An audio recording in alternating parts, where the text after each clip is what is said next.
बिस्मिल्लाहिर्रहमानिर्रहीम। अस्सलाम वालेकुम। मेरा नाम सबीन शहबाज और आप मेरा यूट्यूब चैनल देख रहे हैं। नाज़रीन, आज सुप्रीम कोर्ट ऑफ पाकिस्तान में फौज अदालतों में सिविलियंस के ट्रायल के फैसले के खिलाफ जो इंट्रा कोर्ट अपीलों पर जो समाअत चल रही है उसी का एक सेशन था। और आज उज़ैर भंडारी साहब जो कि इमरान खान के वकील हैं, उन्होंने अपने दलाइल मुकम्मल कर लिए हैं। कल से फैसल सिद्दीकी जो कि कराची सिविल सोसाइटी को रिप्रेजेंट कर रहे हैं, वो अपने दलाइल का आगाज़ करेंगे। समाअत के अख्ताम पर अदालत की जानिब से ये पूछा गया कि कौन अपने दलाइल जो है वो कल देगा। फैसल सिद्दीकी साहब ने वॉलंटियरली कहा कि मैं अपने दलाइल जो है वो पहले दूंगा, और जुबैरी साहब जो हैं, आबिद जुबैरी साहब, वो अपने दलाइल बाद में देंगे। आज भी जब समाअत का आगाज हुआ तो उज़ैर भंडारी साहब ने मुख्तलिफ हवाले जो है वो अदालत के सामने रखे, और उन मुख्तलिफ हवालों में 1962 के आइन के हवाले से भी कुछ चीज़ें जो है वो उज़ैर भंडारी साहब ने डिस्कस की। भंडारी साहब ने कहा कि जस्टिस मुशर्रत हिलाली ने उनसे ये सवाल किया कि 1962 के आइन में अयूब खान का दौर था कि उस वक्त भी जो लोगों को बुनियादी हकूक हैं वो दस्तियाब थे, जिस पर उज़ैर भंडारी की जानिब से कहा गया कि जो ओरिजिनली जो है वो दस्तियाब नहीं थे, लेकिन जो बुनियादी हकूक है वो कहीं ना कहीं दस्तियाब थे। उज़ैर भंडारी की जानिब से कहा गया कि सिविलियंस की हद तक क्रिमिनल दिफात पर ट्रायल जो है वो आम अदालत ही कर सकती है, यानी कि अगर कोई सिविलियन कोई गुनाह करता है, क्रिमिनल एक्ट के तहत कोई गुनाह करता है, तो उसका जो ट्रायल है वो आम अदालत करेगी, वो फौजी अदालत में नहीं जा सकता। मुख्तलिफ फैसलों के हवाले भी उनकी जानिब से दिए गए, और आज जो उज़ैर भंडारी साहब ने वक्फे से पहले तक अदालत को काफ़ी हद तक इस चीज़ पर कायल किया कि जो सिविलियंस का मिलिट्री ट्रायल है वो नहीं हो सकता, और अगर होना है तो उसके लिए फिर स्पेसिफिक रूल्स हैं और फिर स्पेसिफिक दिफात हैं कि किन दिफात और किन के तहत जो है वो सिविलियंस का जो ट्रायल है वो किया जा सकता है। उज़ैर भंडारी साहब ने वक्फे के बाद दोबारा जब समाअत का आगाज हुआ तो पहला पॉइंट ये रेज किया, उन्होंने कहा कि जुर्म की नौयत पर नहीं, मुल्जिम के स्टेटस को मद्देनजर रखकर जो फौजी ट्रायल है वो होगा, और मुल्जिम का स्टेटस देखना होगा कि वो आर्म फोर्सेस से है या ताल्लुक रखता है या सिविलियन से। अच्छा, आज उज़ैर भंडारी साहब ने अमरीका हो गया, इसके अलावा दीगर ममालिक जो है उनकी मिसालें दी, और वहां पर जो होने वाला ट्रायल है उसकी मिसालें दी। उन्होंने कहा कि अमरीकी अदालत ने भी अपने फैसले में मुल्जिम के स्टेटस को देखकर जो ट्रायल पर फैसला दिया था, मगर जिस पर मुशर्रत हिलाली साहिबा ने कहा कि मगर आर्मी एक्ट में तरमीम के मुताबिक जो है वो गठजोड़ साबित होने पर सिविलियन का ट्रायल जो है वो नहीं हो सकता। अच्छा, आज की समाअत के दौरान साबिक आर्मी चीफ कमर जावेद बाजवा साहब की एक्सटेंशन के हवाले से जिस मंसूर निशा का जो फैसला मौजूद है उसका जिक्र हुआ।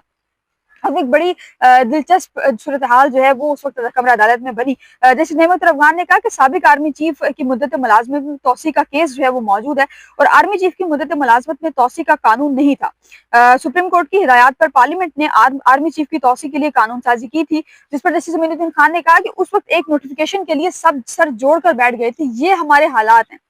फिर जिस अमीरुद्दीन खान ने कहा कि सलमान अकरम राजा ने जो है वो अपने दलाइल दिए थे, और उसमें उन्होंने भारत का हवाला दिया था। सलमान अकरम राजा ने कहा था कि भारत में मिलिट्री ट्रायल के खिलाफ आजादाना ट्रिब्यूनल जो है उसमें जो है वो अपील जाती है। अपील के हवाले से बात हुई, उसके बाद आज दोबारा कुलभूषण का जिक्र भी हुआ।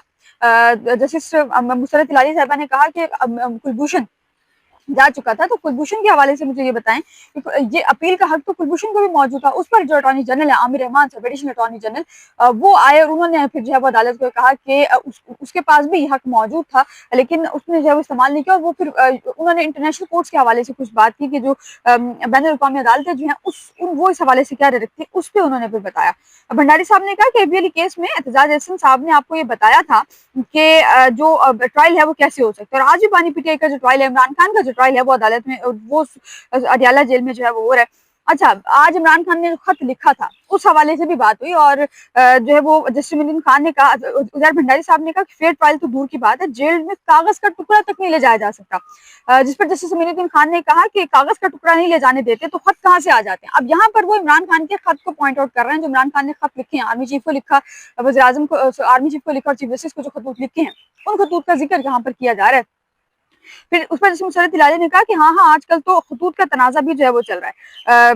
फिर जस्टिस जमाल खमंदोके ने कोशिश ये की कि तमाम जो है वो पॉइंट पर रहे। उन्होंने कहा कि आप बुनियादी हकूक की बात कर रहे हैं तो आप फंडामेंटल राइट्स पर रहें, बुनियादी हकूक के ऊपर ही रहें, मजीद जो चीज़ों को आगे लेकर ना जाया जाए। भंडारी साहब ने कहा कि कोर्ट मार्शल में जो है वो मौत की सजा होती है, और कोर्ट जो मौत है, जिंदगी है, वो भी एक बुनियादी हक है।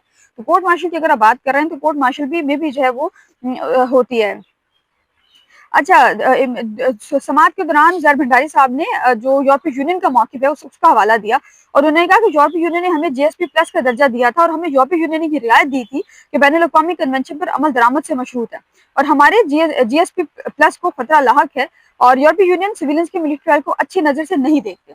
اب یہاں پر بین الاقوامی سطح پر جو پاکستان کی ایک امیج بنا ہوا ہے وہ بھنڈاری صاحب نے عدالت کے سامنے رکھنے کی کوشش کی ہے. پھر جیسے جمال خمندو کھیل نے کہا کہ بنیادی حقوق جو ہے وہ آئینی تقاضے ہیں, کسی کے بین الاقوامی فائدے سے جو ہے مشروط نہیں ہے. بنیادی حقوق جو ہے یہ سب کے لیے ہوتے ہیں, کسی ایک بندے کے لیے نہیں ہوتے, اور یہ بین الاقوامی تقاضوں سے مشروط نہیں ہوتے.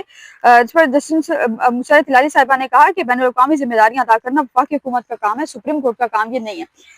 اب جناب اس کیس کی جو سماعت ہے وہ کل تک ملتوی کی گئی ہے. اچھا, آج کی سماعت میں جسٹس اجال بھنڈاری صاحب نے ایک مثال دی. انہوں نے کہا کہ آرمی شوگر مل ہے, اس کا کیس میں آپ کے سامنے رکھتا ہوں. آرمی شوگر مل کے حوالے سے ایک چیز ہوئی تھی, اور اس پر جو ایلیگیشن تھا وہ یہ تھا کہ وہ پروفٹ کے حوالے سے کچھ چیزیں اس میں مینشن کی گئی تھی.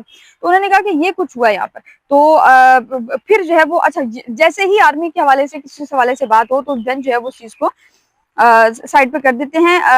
مندوخیل صاحب نے پھر ایف بی ایل کیس کا حوالہ دیا. انہوں نے کہا کہ جو ایف بی ایل کیس ہے اس نے جو ہے وہ آپ کے رائٹ کو پروٹیکٹ کیا ہے, اور ایف بی ایل کیس میں کہا تھا کہ جو ایف بی ایل کیس نے کہا ہے کہ آپ جو ہے وہ فنڈامنٹل رائٹس کے لیے انٹائٹل ہیں. یہ تو ہو گیا آج کی سماعت کا احوال. آج سپریم کورٹ بار کی جانب سے ایک پریس ریلیز جو ہے وہ جاری کی گئی ہے. سابق وزیر اعظم شاہد خاقان عباسی کی جانب سے ایک ٹی وی چینل پر بیٹھ کر یہ کہا گیا ہے کہ آرمی چیف جسٹس کی جو اہمیت ہے, چیف جسٹس کا جو مقام ہے اس وقت وہ ایک سرپرائزی والا ہے. وہ انہوں نے ایک بیان دیا ہے, اور وہ بیان کسی اور کانٹیکس میں دے رہے تھے. اس پر جو سپریم کورٹ بار ہے ان کی جانب سے ایک جو ہے وہ مذمتی کا بیان جاری کیا گیا, اور اس میں کہا گیا ہے کہ سپریم کورٹ جو ہے وہ سپریم ہے, انصاف دینے والا ادارہ ہے, اور اس کے حوالے سے اس قسم کی جو بات کرنا ہے وہ انتہائی نامناسب ہے.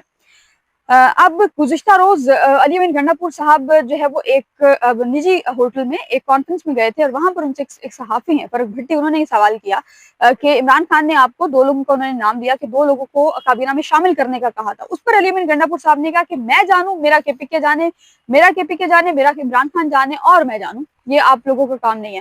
تو علی امین گنڈا پور صاحب یہ بہت زیادہ اوور کانفیڈنٹ شاید ہو چکے ہیں یہاں پر, کیونکہ یہاں اس چیز کو انہوں نے اس طرح سے پوائنٹ آؤٹ کیا ہے کہ ان کو بھی شاید سمجھ نہیں آ رہی.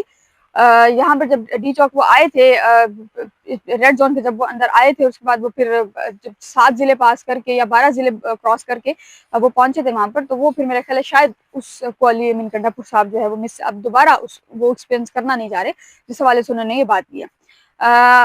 ساتھ ہی ساتھ اب کل سے لے کر پرسوں تک یعنی کہ جمعرات تک یہی کیس چلے گا فوجی عدالتوں والا, لیکن اس کے ساتھ ساتھ عمران خان کے کیسز بھی اب آئندہ ہفتے اسی ہفتے میں جو سماعت کے لیے مقرر ہیں, اور کچھ کیسز عمران خان کی سماعت کے لیے مقرر ہیں, اور ممکن ہے کہ اسی ہفتے ان کی سماعت کی جائے, اور یا تو درخواستیں نمٹائی جائیں گی کیونکہ ضمانتیں منسوخ نہیں ہو سکتی. اور عمران خان نے جوڈیشل کمیشن کا جو کہا ہوا 26 نومبر پر وہ انکوائری کے حوالے سے درخواست ہے, وہ بھی سماعت کے لیے مقرر ہے, اس کی سماعت بھی اسی ہفتے میں ہونی ہے. وہ سماعت میں کیا کچھ ہوگا اور آگے کیا کچھ ہو سکتا ہے, انشاءاللہ تمام تر چیزوں سے آپ کو واقف رکھیں گے. آج کے لیے اتنا ہے, مجھے اپنی دعا میں یاد رکھیے گا, اور اپنے یوٹیوب چینل کو سبسکرائب ضرور کیجیے گا. اللہ حافظ.